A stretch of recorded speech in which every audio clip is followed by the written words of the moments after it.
Okay, let's unpack this. Seriously, Mm. you noticed. Dried mango, coconut chips. Oh, yeah. A few years back, they felt like they belonged exclusively in that one, dedicated health food store aisle. Right. Totally. Uh, Maybe the organic section if you were lucky. but now, you see them everywhere. They're back. Sprinkled on your morning granola, tucked into kids' lunchboxes, lighting up your social media feed with recipes. It really feels like they've exploded into the mainstream. That ubiquity is exactly what we're digging into today. You shared a fascinating market research report with us, and it tracks this precise shift, the rapid growth of the global market for dried mango and coconut chips. Right. So our mission in this deep dive is to cut through the anecdotal stuff and get to the actual data. We want to understand the engine driving this snack phenomena. Mm. What are the key trends, the underlying reasons, and specifically, where is this growth happening most significantly around the world? Yeah, and the report lays out some pretty eye-opening numbers right up front. It really helps frame it. Okay, let's hear them. It really does ground the whole conversation. According to the report, the global market for these snacks was valued at $555.8 million back in 2021. Okay, 2021. Fast forward to this year, 2025, and that number has already jumped significantly to $759 million. Wow, that's substantial growth in just a few years. It is, but the projection looking forward is even more dramatic. Hmm. The market is anticipated to reach $1,415.3 million by 2033. 1.4 billion. Yeah.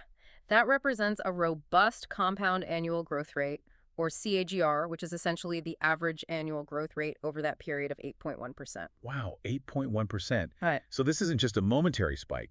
The data points to a sustained, powerful trend upwards. Exactly. And the report attributes this growth to some core drivers, factors that probably resonate with what you've observed yourself. Exactly. It largely comes down to fundamental shifts in consumer preferences. People are increasingly seeking snacks that are convenient, healthy, align with plant-based eating patterns, Right. and, importantly, fit the clean label trend. And what does the report mean by clean label in this context? Can you break that down a bit? Clean label typically refers to products with simple, recognizable ingredient lists. Minimal processing, few or no artificial additives. Got it. Think of dried fruit often. The ingredient list is just the fruit itself, maybe some sulfur dioxide sometimes, but often just the fruit. These snacks naturally fit that bill, perceived as more wholesome and natural by consumers. That makes perfect sense. They also tap into the demand for nutrient-rich options given their tropical fruit origin. Precisely. The inherent nutritional profile of mango and coconut, combined with their convenience and alignment with these key trends, healthy, plant-based, clean label, creates a powerful market force. And let's not forget the simple joy of a satisfying crunch, especially with those coconut chips. Can't discount that. A very valid point that market reports sometimes undersell the sensory experience is crucial in snacking choices. Texture matters. Okay, so we understand the big picture why and the impressive overall scale of the market's growth. Now, the report really gets into the details of where this snack revolution is unfolding most significantly. Let's dig into the regional breakdown it provides. Sounds good. Starting with North America, which currently holds the largest share of the market, revenues there were $224.2 million in 2021. 24 million. That grew to $300.5 million in 2025 this year and is projected to almost double to $537 million by 2033. 537 million just in North America. Looking at those numbers, one country clearly dominates within North America, right? By a substantial margin, yes. The United States market alone was $153.1 million in 2021, Okay. hitting $202.2 million this year and is expected to reach $350 million in 2033. 350 million. The report suggests this is driven by early adoption of health trends and just widespread retail availability. You see them everywhere. That makes sense. And Canada. Canada follows, showing strong growth too. From $48.2 million in 2021 to $66.1 million in 2025, projected to hit $123 million by 2033. And Mexico's also showing significant acceleration, even if the absolute numbers are a bit smaller. It is. Well, starting from $22.9 million in 2021, growing to $32.2 million in 2025, and $64 million by 2033, the report highlights rapid expansion there. What's driving that in Mexico, according to the report? It seems linked to rising domestic consumption fueled by a growing middle class and, evolving dietary habits alongside those cross-border trade dynamics. It's fascinating how global health trends translate into specific regional growth like that. Okay, moving across the Atlantic, how does the European market compare? Europe represents another major and expanding market for these snacks. It reached $173.2 million in 2021, Okay. saw healthy growth to $233.7 million in 2025, and is forecast to hit $425.4 million by 2033. Still very This audio was created with podcastle.ai. hit $425.4 million by 2033. Still very significant. 425 million. Are there particular countries leading that charge within Europe? Absolutely. The UK, Germany, and France are identified as key drivers. The UK market grew from $31.3 million in 2021 to $44.2 million in 2025 and is projected at $87.2 million in 2033. 87 million for the UK. Germany followed a similar trajectory, going from $29.1 million to $40.2 million, heading towards $76.6 million.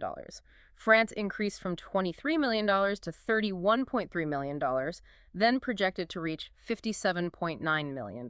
So those three are the big players. They are, but the report also notes solid growth across a broader range of countries in Europe. Oh, really? Like where? Yes, that's key. Italy, Russia, and Spain are all showing significant increases. Italy projected at $31.9 million by 2033, Russia at $30.2 million, and Spain at $31.5 million. Interesting. Even smaller markets like Luxembourg are included, demonstrating growth. It really feels like widespread adoption across the continent. Okay, now shifting gears to Asia Pacific. This region has deep ties to tropical fruits anyway, and rapidly evolving consumer markets. What picture does the report paint there? Asia Pacific is showcasing some of the most dynamic growth, I'd say, strongly supported by increasing health awareness and, as you point out, a cultural familiarity with tropical produce. Makes sense. The region's market expanded from $119.8 million in 2021 to $170.9 million in 2025, and is set to reach $347.5 million by 2033. Its projected CAGR is actually slightly higher than the global average at 9.3%. 9.3% CAGR for APAC. Where is the primary engine of that growth in APAC? Is there a standout? China is the clear leader, experiencing explosive growth. It surged from $44.4 million in 2021 to $65.5 million in 2025. Wow. And is projected to more than double again to $140.5 million by 2033. Huge numbers out of China. Japan is also a significant market within the region, forecast to reach $58.3 million by 2033. And if I remember the report correctly, one country in Asia Pacific actually had the single highest projected CAGR across all regions. Am I remembering that right? That's absolutely right. You picked up on a key point. India's growth rate is notably high within the region, projected at a very strong 11.2% CAGR. 11.2%. Yeah. While starting from a smaller base, $11.8 million in 2021, its market is projected for significant expansion to $42.1 million by 2033. That's really something to watch. Definitely. And countries like South Korea and Australia are also showing strong increases, reflecting those widespread health and convenience trends taking hold there, too. It's remarkable to see how those global drivers manifest with different intensities in each region. Okay, let's look at Latin America next. In Latin America, the report highlights solid growth primarily led by Brazil. The market there increased from $11.3 million in 2021 to $15.7 million this year. Okay. And is projected to reach $29.6 million by 2033.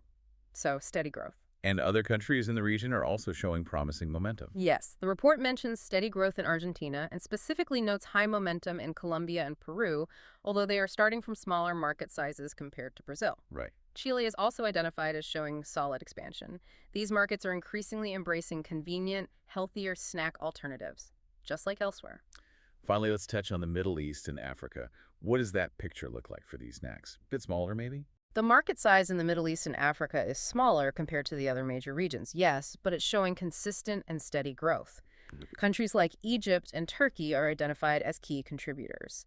Egypt's market is projected to grow from $1.3 million in 2021 to $3.5 million by 2033. Modest but growing. And Turkey from $3 million to $8.4 million in the same period.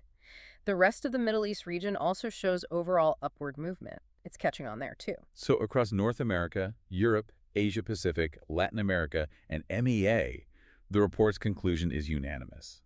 The trend for dried mango and coconut chips is decisively upward. No question. Precisely. The report really drives home this consistent rise across diverse geographies and economic landscapes. It underscores that this isn't confined to just a few markets, but is a genuinely global shift, Right. powered by those consumer preferences for natural, shelf-stable snacks, and significantly supported by expanding retail channels and, ongoing product innovation by manufacturers. Okay, let's bring this deep dive to a close then. The core takeaway here seems crystal clear. The market for dried mango and coconut chips isn't experiencing minor growth. It's undergoing significant global expansion. Absolutely. It's set to almost double in size from its current valuation, reaching that $1,415.3 million figure by 2033. That projected scale powerfully illustrates how consumer demand for convenient, plant-based, and healthy snack options is reshaping the market. And understanding these numbers, seeing these drivers laid out, it helps make perfect sense of that initial observation, why you're suddenly seeing these snacks everywhere, not just tucked away in some niche corner. They've genuinely transitioned from specialized to mainstream. It certainly explains the rapid ubiquity. Yeah. And reflecting on the source material, particularly its emphasis on the market's foundation in tropical fruits and the importance of expanding distribution and innovation, it does raise an interesting question for you, the listener, to maybe ponder. Oh, what's that? What might be the next major leap for this market? Considering the tropical fruit base and the drive for innovation. Yeah. Exactly. Will we see new, perhaps lesser known, tropical fruits dried and chipped to capitalize on this trend and the existing market infrastructure? Things like dried jackfruit or papaya chips becoming common. Interesting idea. Or will the primary focus remain on simply expanding distribution channels further and innovating with variations, new flavors, textures, or packaging formats of the already popular dried mango and coconut, chili lime mango, toasted coconut flakes, that kind of thing? Right. Stick with the winners or branch out. It's a compelling thought about where this growth story might lead next. Will it be diversification of fruit types or deeper penetration and variation of the current stars? Something to think about. Welcome to this deep dive. We take stacks of information, your information, and, we find the gold nuggets for you. That's the goal. Today, we're looking at something you might just glance past on the snack shelf: dried mango and coconut chips. Seems simple, right? But it's not. Exactly. What you share with us from a market dynamics report shows this, surprisingly vibrant world behind them. It really does. So, This audio was created with podcastle.ai. surprisingly vibrant world behind them. It really does. So our mission here is to understand what's really driving their popularity, what hurdles they face, and they are significant, and, where this whole market might be heading. Sounds good. Let's get into it. Okay, let's unpack. The report starts with some big drivers: changing lifestyles, these shifting health ideas, and just, bigger retail networks. Yeah, and it's key to connect why those matter for these snacks. It's this rising demand globally for convenience, yes. We all want easy. Definitely. But also for snacks people see as genuinely nutritious and portable. That's huge for urban consumers especially. They're looking for alternatives to, the usual processed stuff. Right, grab and go, but make it feel good. Precisely. And here's where it gets really interesting. The report flags specific groups pushing this demand. Think vegans, gluten-free folks, people really focused on clean label foods. Yeah, okay. These snacks, they tick a lot of boxes.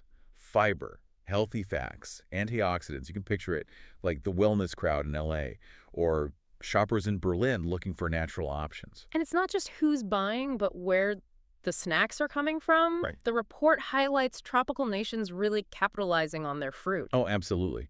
Producers in places like Thailand, Vietnam, India, the Philippines, they're major players. Yeah.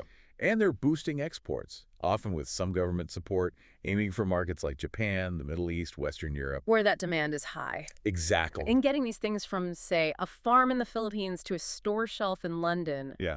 Technology's changing that game. Totally transformative. E-commerce, like Amazon, Alibaba.